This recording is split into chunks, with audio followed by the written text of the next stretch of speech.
तो welcome dear students, today we learn class 12th lesson 6 on reading in relation to literature. तो बच्चों इसका जो टाइटल है on reading in relation to literature यानी साहित्य के संदर्भ में अध्ययन, यानी एक ऐसा अध्ययन कि किसी साहित्य को अपन कैसे पढ़ा जाए। तो एक पढ़ने की जो आर्ट या कला है उसके बारे में अपन को इस लेसन के अंदर पढ़ने के लिए मिलेगा। तो बच्चों this lesson is written by Lafcadio हर्न। किसके द्वारा लिखा गया है? लेव कैरडियो हर्न है, उसके द्वारा ये लेसन किया गया है। तो अबाउट द लेसन यानी इस लेसन के अंदर अपन को क्या चीज़ देखने को मिलेंगी उसके बारे में अपन पहले देखते हैं। तो लेव कैरडियो हर्न, तो इनका जो लाइफ स्पान है या जीवन काल है वो 1850 टू 1904 यानी 1850 से 1904 तक इनका जीवन काल रहा। Was an author of international fame, वो एक अंतर्राष्ट्रीय ख्याति प्राप्त लेखक थे। ऑथर यानी लेखक या writer. And is best known for his writing about Japan, और वो जापान के बारे में जो उनकी लेखनी है वो उसके लिए वो बहुत ज़्यादा अच्छी तरह से जाने जाते हैं। बेस्ट नोन यानी बहुत ज़्यादा ख्याति प्राप्त हैं। इन दिस ऐसे, इस ऐसे के अंदर इस ऐसे के अंदर लेव कैरडियो हर्न define the concept of reading. तो लेव कैरडियो हर्न है वो रीडन डिफाई यानी डेफिनेशन यानी परिभाषित करते हैं।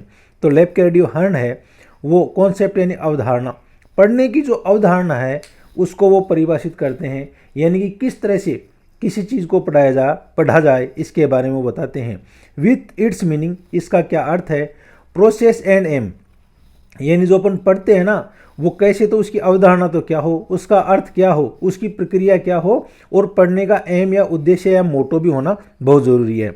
The author makes a distinction between the motive of great critic and A common person. और इस लेसन के अंदर जो ऑथर या राइटर है उन्होंने भेद स्पष्ट किया है कि द मोटिव यानी उद्देश्य, एक ग्रेट क्रिटिक एक महान जो समालोचक होता है और एक सामान्य व्यक्ति होता है, वो किस तरह से उनका जो उद्देश्य है उसमें अंतर होता है उसके बारे में इसमें बताते हैं। ही स्टेट्स यानी वो कहते हैं that a great and scientific book contents universal truth and sublime ideas. वो ये कहते हैं, जो राइटर है वो इसके अंदर लेव कैरडियो हर्न है वो कह रहे हैं कि that a great and scientific book, कि एक महान और जो ये वैज्ञानिक किताब होती है, कंटेंस यानी समाहित होना, यूनिवर्सल ट्रूथ उसमें सार्वभौमिक सत्य की बातें होती हैं, एंड सबलाइम आइडियाज और उत्कृष्ट विचार होते हैं। सबलाइम यानी उत्कृष्ट, that are applicable in every age, और इन विचारों को अपन हर युग के अंदर इनको अपन लागू कर सकते हैं। At every addition time a great book, और प्रत्येक अतिरिक्त बार जो महान किताब होती है वो unfold to the reader, unfold यानी खोलती है या बताती है, टू द रीडर पढ़ने वाले के लिए, a new meaning and interpretation.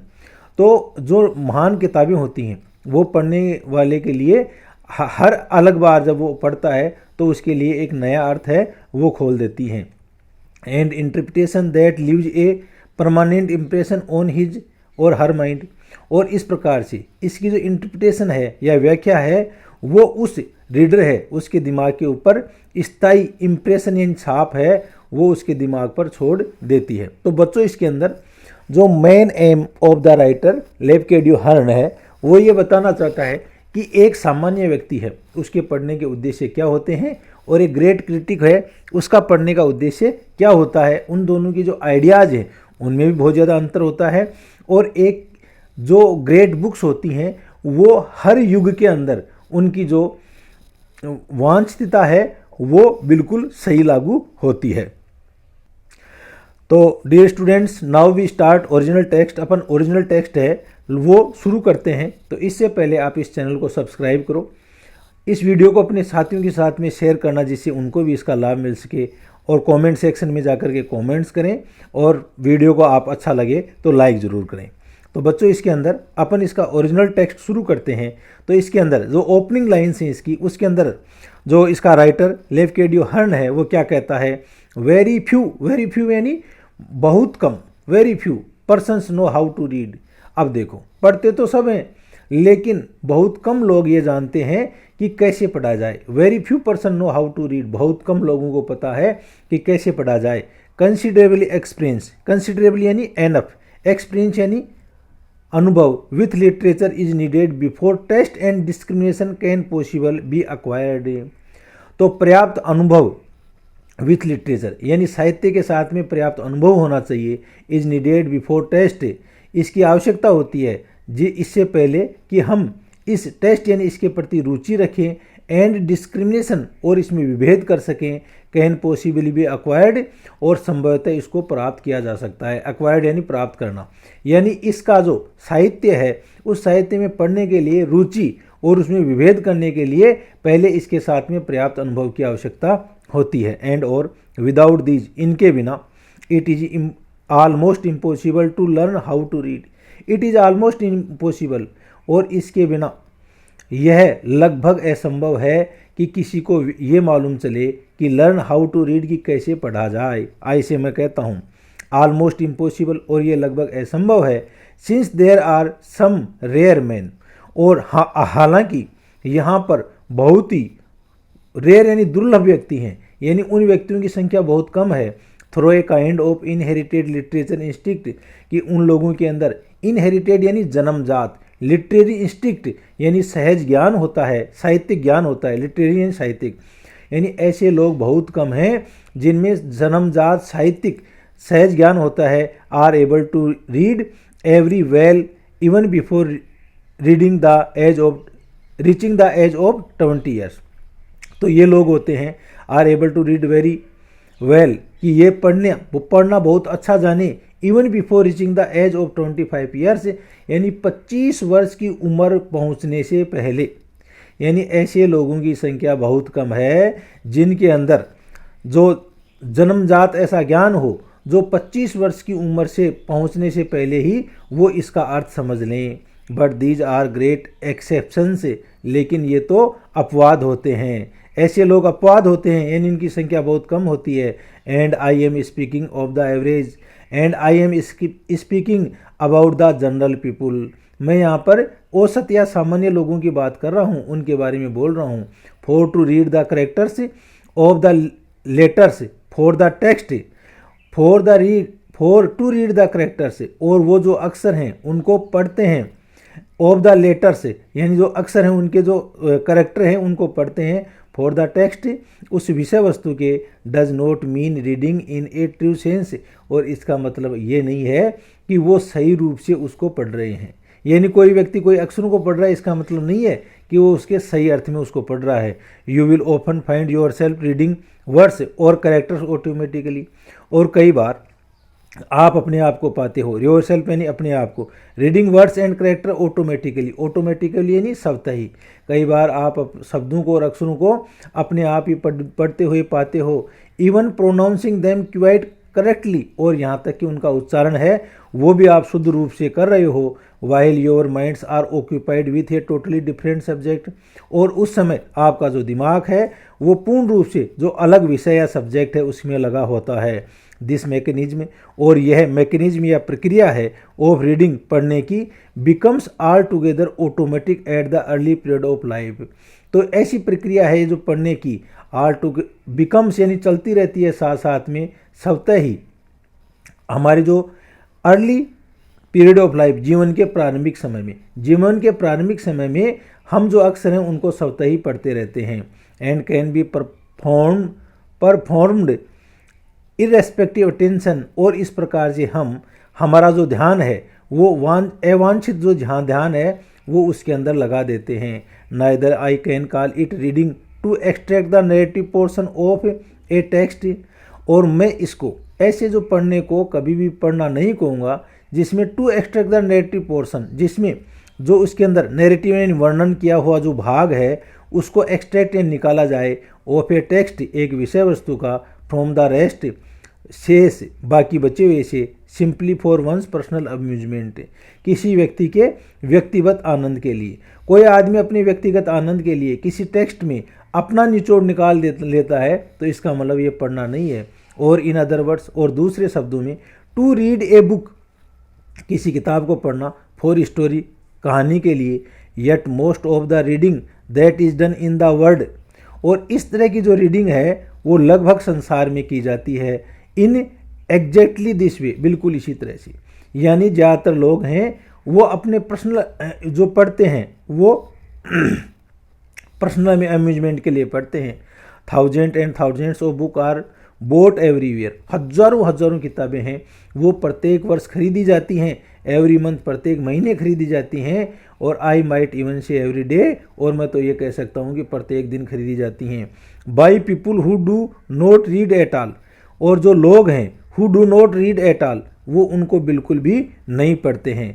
They only think that they read, वो केवल ये सोचते हैं कि दैट दे रीड, वो पढ़ते हैं। They buy books just to amuse themselves, और दे बाई बुक्स वो किताबें खरीदते हैं जस्ट टू अम्यूज देमसेल्फ, अपने आप को आनंदित करने के लिए। टू किल टाइम, ओहो हो, कि वो लोग किताबों को समय को मारने के लिए, समय को नष्ट करने के लिए खरीदते हैं।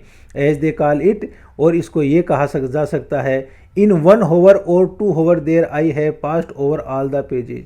और जो भी जो किताब खरीदते हैं वो उसको 1 या 2 घंटे में उनकी जो आंखें हैं वो उसके सभी पेजों से होकर के गुजर जाती हैं, यानी सरसरी रूप से सभी पेजेज को वो देख लेते हैं। And there is left in their mind a vague idea, vague यानी अस्पष्ट, अनक्लियर। और इस प्रकार से उनका जो दिमाग है उसके अंदर उस किताब के प्रति एक अस्पष्ट विचार आ जाता है।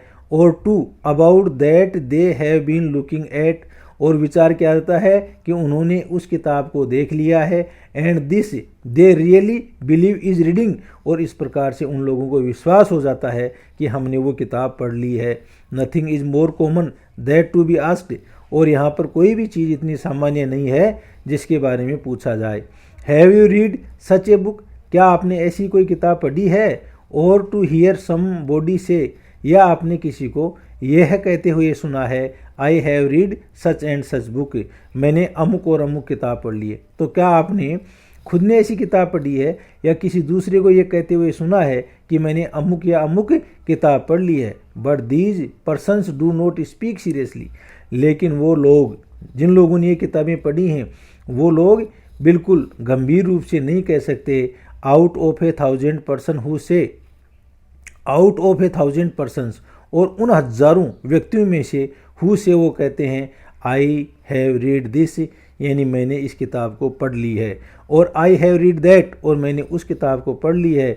देयर इज़ नॉट वन, और यहाँ पर कोई एक भी व्यक्ति नहीं है परहैप्स शायद, who is able to express any opinion worth hearing, कि उस व्यक्ति के पास में उस किताब के बारे में कोई ओपिनियन या राय हो वर्थ हियरिंग, जो सुनने योग्य हो, वर्थ यानी योग्य, जो सुनने योग्य हो।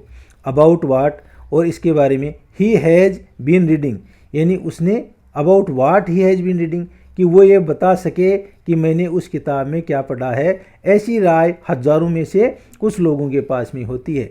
Many and many a time, कई बार आई हियर स्टूडेंट्स से, मैंने जो विद्यार्थी हैं उनको ये कहते हुए सुना है that they have read certain books, कि उन्होंने कुछ निश्चित किताबें हैं उनको पढ़ लिया है। But if I ask them some question regarding to the book, लेकिन यदि मैं उस बच्चे को उस किताब से संबंधित कोई क्वेश्चन पूछ लूँ, I find that they are not able to make any answer, तो मैं देखता हूँ कि वो बच्चे हैं वो किसी प्रकार का कोई आंसर उसके बारे में नहीं दे पाते हैं। और एट बेस्ट, और ज़्यादा अच्छा ये होगा, they will only repeat something, और वो केवल ऐसी चीज़ों को दोहराते हैं, रिपीट यानी दोहराना, ऐसी चीज़ों को दोहराते हैं that somebody else had said, कि वो बातें किसी अन्य व्यक्ति ने भी कही हों।